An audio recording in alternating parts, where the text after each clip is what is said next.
Well, it's a dangerous fight. Yeah. Because Joshua's going to try to make an example out of him, for sure. And will. I mean, Anthony Joshua's one of the biggest one-punch KO artists ever. Yes. I mean, he's a one-punch night guy. Yeah. Wade, if Jake Paul gets knocked out, will his career be over? Buddy, his life may be over if he gets knocked out by AJ, because that dude put Francis Ngannou flat on his back, and I had never seen Francis Ngannou hurt before. And again, this is a proper. I don't think that I would ever consider having a debate about whether Anthony Joshua versus Jake Paul is a proper fight between two bona fide champions. I think Jake Paul is someone that's creating a lot of opportunity for himself and using sport as the anchor for it. And would I watch it? No. And do I value it? No. Joe Rogan delivers a chilling warning, saying Jake Paul is stepping into one of the most dangerous situations of his entire career by even imagining a fight with Anthony Joshua. Rogan reminds everyone that Joshua isn't just a heavyweight. He's an Olympic gold medalist, a knockout machine, and one of the most destructive punchers of this generation. He believes Joshua would try to make a statement by punishing Jake for calling out elite champions purely for business. Rogan says the skill gap is so enormous that this matchup could end in a brutally one-sided disaster for Jake. But this is just the beginning. Oh my God, if he beat Anthony Joshua, good Lord. I mean, that's a big if, right? I mean, Anthony Joshua, I do not think. Olympic gold medalist, former heavyweight champion of the world. What he did to Francis Ngannou, good Lord. Yes. Do you want that smoke? Yeah, I just think it's all about the promotion or whatever. I have no idea what the actual motivation is for that. Fight's not competitive at all. Well, it's a dangerous fight. Yeah. Because Joshua's going to try to make an example out of him, for sure. And will. I mean, Anthony Joshua's one of the biggest one-punch KO artists ever. Yes. I mean, he's a one... Plemons from the Wade Concept steps in with an even bigger warning, saying Jake Paul is risking serious, long-term physical damage if he faces Anthony Joshua. Wade highlights the reality. Jake walks around at 90 kilograms, while Joshua sits at a monstrous 111 kilograms. That is not a small difference. That is heavyweight destruction waiting to happen. Wade explains that YouTube entertainment fights are one world, but stepping in with an Olympic-level heavyweight champion is a whole different universe. He argues that if Joshua knocks Jake out, the aftermath could follow him for life. Wade believes Jake's hunger for money is blinding him to the danger right in front of him, and the experts keep sounding the alarm. in making this fight, one, yes, that's the former heavyweight champ. Why is he fighting Jake Paul? And two, why is Jake Paul putting his health and well-being on the line? Because someone asked me on Twitter, Wade, if Jake Paul gets knocked out, will his career be over? Buddy, his life may be over if he gets knocked out by AJ, because that dude put Francis Ngannou flat on his back, and I had never seen Francis Ngannou hurt before. And again, it's boxing, not MMA. Jake has a little more experience, but we're talking about a massive size difference. AJ's still relatively young and still relatively got something left in the tank, and he's only fought the world-class guys for the last 10 years. This would be Jake's not only hardest fight, most dangerous fight of his career. If Jake is doing this, it could signal the last one. I'm not even joking. This could signal Jake being like, I'm having one more of these and I'm out. Because where do you go from Anthony Joshua? We'll get into that part in a second, but the Netflix thing. We know that Anthony Joshua is an exclusive fighter to DAZN. Eddie Hearn has stated that multiple times. AJ, I'm pretty sure, even has a piece of DAZN. I could be wrong about that, but he signed a mega deal years ago with them. So for this fight to take place on Netflix would mean DAZN would say, you can have one of our biggest cash draws, and I may be in a revenue share thing, or maybe Netflix pays them some money, but you can have our biggest cash draw, and we don't have an affiliation with it. That seems a bit unrealistic. But having said that, this isn't a report from anybody in the camp. This is not MVP saying it. This is not Eddie Hearn saying it. This is Mike Coppinger, who I guess has talked to people in the camp. But an independent source saying that they are finalizing a deal. Not that they're in talks. They are finalizing a deal. So this is, again, we're talking 1 yard line, first and goal. Boxing Kingdom reported on X that Jake Paul versus Anthony Joshua is being negotiated as a full professional fight. Real rules, real judges, real power, and real consequences. Not an exhibition, not a show, a sanctioned professional bout. Rumors point toward December, but Eddie Hearn says nothing is officially signed, and most reports are still early speculation. Yet Ariel Helwani says something big is clearly happening behind closed doors. Because rumors don't explode like this unless there's smoke behind the fire. Helwani believes the fight could land even sooner than fans expect, and the reactions are getting louder. Joshua and Jake Paul are finalizing a deal for a heavyweight fight on Netflix in December in Miami. Sources tell Ring Magazine Paul steps up massively to fight the former heavyweight champion after his exhibition with Gervonta Davis was canceled. Major props to Paul. So there you have it. In the midst of all this, I did reach out to Eddie Hearn, as did Gareth, and he said, "We have spoken, but nothing close, and I doubt he would be so crazy." He being Jake. I then asked him, would you say this report is premature? He said, absolutely. And then I said, can I attribute this to you? And he said, yes. And so what do we make of this, guys? Do we think there's smoke to this fire? PT, what do you think? You think this is something that could actually happen? This would be within the next month, right? This would be sometime between now and probably December 19th or so in that time frame. What do you think? I think it's a huge fight. You know, I didn't expect this at all. Usually when Jake is in a fight, the odds feel like they're stacked very much in his favor. This is the complete opposite of that. I'd very much agree with Gareth A. Davies' take, which was I'd expect Joshua to obliterate him in a boxing match. I mean, look what Anthony Joshua did to Francis Ngannou before that Dubois fight. Like, I mean, it was a completely different affair than the Tyson Fury fight. I think, having heard Eddie Hearn's update and having looked at that tweet again, it feels like boxing's equivalent to the old in the works reporting that we used to see in MMA an awful lot, right? Like when we weren't quite sure, maybe one side had verified that this fight is happening, but you can't get the other side to commit, and it's in the works. It's a huge fight. The one thing I will say is, why would you want that out there? Why would the Ring report this? Why would someone give them that information if it wasn't going to happen? Now, because everything else pales in comparison to this, as far as I'm concerned. Every other fight that they had perspective or potential, I don't think it's as big as Anthony Joshua. So I don't know. This isn't a ring fight, right? This isn't a ring fight. Anthony Joshua is tied to DAZN.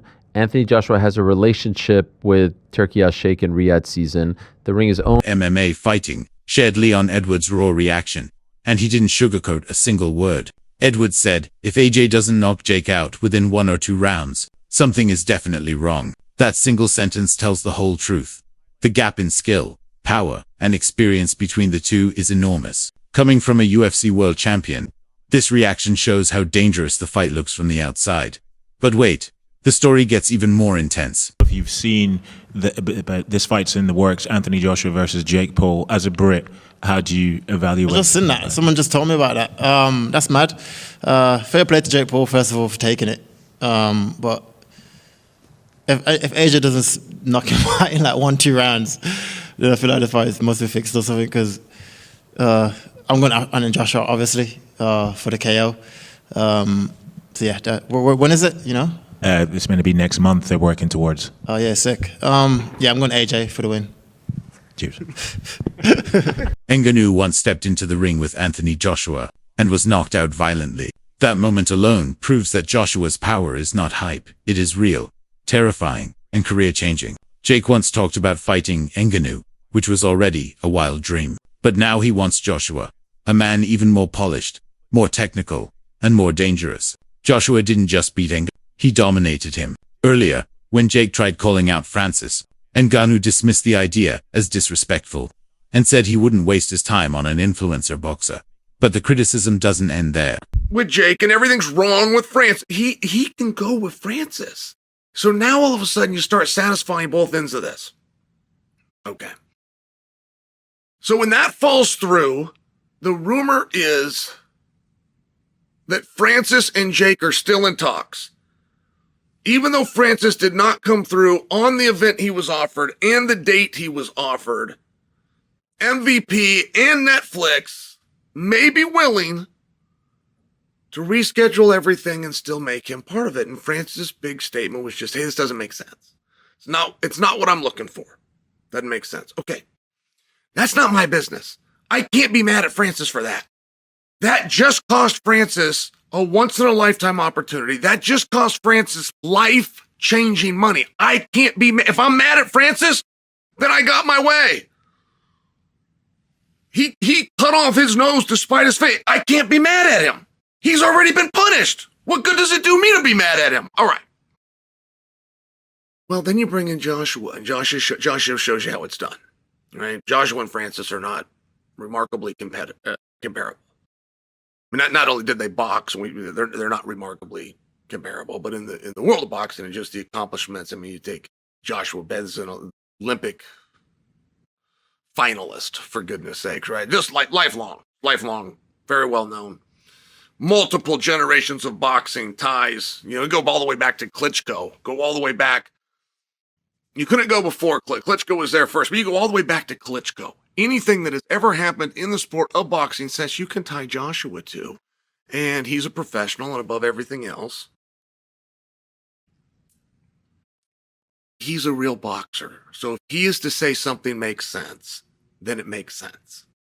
Right? If you have Joshua's opinion of does this make sense to... Now, none of us know what sense mean.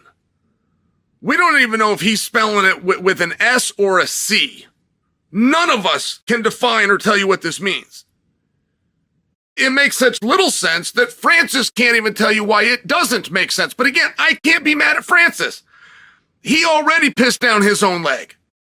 So, but if you could have Francis's opinion of what in the world of boxing or combat or money or business or sport makes sense, like Francis's level of success is not remarkable. Simon Jordan, the outspoken UK commentator, tore into the idea and called it absolutely ridiculous. He says this isn't competitive boxing, this is spectacle. Jordan points out that Joshua is a two-time heavyweight world champion who has battled elite contenders at the highest level.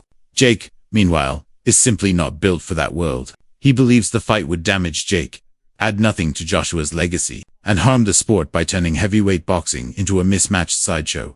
And then another legend speaks. Between Anthony Joshua and Jake Paul in December. What does it tell us, Simon? Does it tell us more, as I said in the introduction, about the falling star of AJ or the rising one of Jake Paul? It tells you that there's a huge opportunity for enormous amounts of money to be generated around a fight that really has no integrity behind it in terms of as a fight, but in terms as a media spectacle and entertainment opportunity. You've got a very talented YouTuber that's built himself into a massive influence with huge following, and you've got a former two-time champion of the world that operates at a very high level of engagement. Whether he's a high level of performer anymore is a different discussion. So it becomes about how much can this fight generate, how many eyes on the prize. I mean, I spoke to his very close friend Michael Jarman about this very fight about 3 or 4 months ago, and he was like, "Oh, what do you think?" I said, "What difference does it make? Oh, it would potentially jeopardize his legacy. His legacy's sealed. You cannot undo the fact, whatever you think of Anthony Joshua, It might damage it. I don't think so. What it will do is increase his bank balance. But I don't think. I think it didn't damage Muhammad Ali's reputation to go in with a sumo wrestler, did it? No, but after, when Joshua was at his peak, Simon, if I had said to you there and then, do you know what? Maybe in December 2025, Anthony Joshua will fight a YouTuber. This is the entertainment business, and Anthony Joshua is an entertainer, and you can't undo the fact that he won the world heavyweight championship twice. And he fought in some great fights. So why does he need this? Because he's in the business of entertainment. And if an opportunity is presented to him and someone wants to say that we can monetize this to the huge levels that are potentially available, why wouldn't you? It's a walk in the park. You see, you're not having Saturday night. Because I know many people... Tony Bellew, former WBC cruiserweight champion, says he will not believe this matchup until both men physically walk into the ring. Bellew stresses that boxing is a noble sport built on rules designed to protect fighters, not a playground where mismatches are created for clicks. He says size matters, experience matters, heavyweight power matters, and Jake Paul has not built the foundation required to survive Anthony Joshua. Analysts across the world agree. Jake may be confident, but he is completely misunderstanding the level he is trying to enter, and experts still aren't done warning him. Unless somebody wants to kill Jake, does someone want to kill Jake Paul? The move is bizarre, and I can't help but feel like this calculated gamble is going to go horrendously wrong. Whoa. I think there's something there about maybe the way Americans say Anthony Joshua. I've seen it because he's not the only American. Like, there's retired boxers been calling AJ out from over there. Like, I don't think that they realize, because of what AJ was like when he performed in America against Andy Ruiz, and just generally since then, you know, he's lost a couple. I think they massively underestimate him. And I also think part of it is just Jake Paul thinking, what's the biggest fucking name I can do? What's the biggest event? What's one that I actually, and delusionally, in my opinion, think that he's got a chance of just landing a big shot on him, and he just doesn't rate AJ's chin. And it's like, yeah, but like Daniel Dubois, it's not the same, is it? What does this do to Anthony Joshua's legacy just by even taking this fight? Lawrence, you've known him for a lot of years. To be honest, that's who I'm focused on. I don't really care about Jake Paul. I'm just thinking, you know, AJ needs to get himself back on track after that devastating defeat to Daniel Dubois. Why is he concentrating on Jake Paul? Like, he doesn't need him on his radar. He needs to be focusing on real fighters. And in terms of legacy, I mean, yeah, he's an active fighter. When your career's done, finished, have those type of fun fights. But right now, it makes zero sense to me. So it's just frustrating for me to be totally honest. That's the mistake that you're making, though, Loza, because you think he's still an active. He's semi-retired. This is the movement of someone that is on his way out of the game, and you can't turn down that type of money, especially on the night's work that it's going to be. This is like he's already got generational wealth, but you can imagine how big this is going to be. And it's Netflix, guys. It's massive. Like, so that even I remember Eddie Hearn talking about it, and it seemed like he really wanted that fight, and it's really gutted. Analysts say if this fight somehow goes forward, strict safety conditions must be added. Heavier gloves, fewer rounds, weight limits, maybe even headgear, or a handicap for Joshua. Joshua is nearly 20 kilograms heavier and strikes with terrifying force, making this matchup a serious risk without heavy adjustments.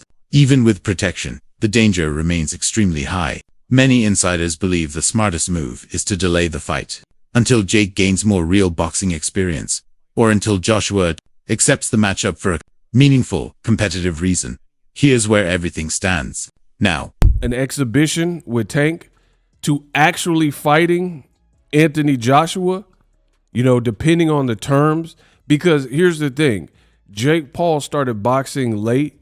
So Joshua, to me, this would be a very dangerous fight.